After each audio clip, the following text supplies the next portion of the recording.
जीवन में जब भी हम खराब दौर से गुजरते हैं तो हमारे मन में ये ख्याल जरूर आता है कि ऊपर वाला हमारे परेशानियों को क्यों नहीं देखता, हमारे दुखों को कम क्यों नहीं करता।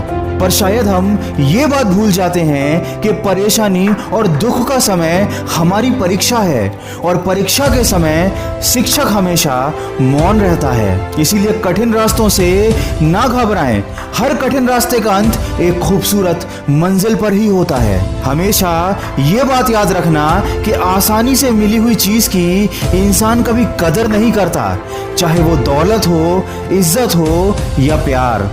इसीलिए जो मिला है पहले उसकी कदर करो। यदि पैरों में जूते नहीं हैं तो अफसोस मत करना, क्योंकि इस दुनिया में कई लोग ऐसे भी हैं जिनके नसीब में पैर तक नहीं हैं।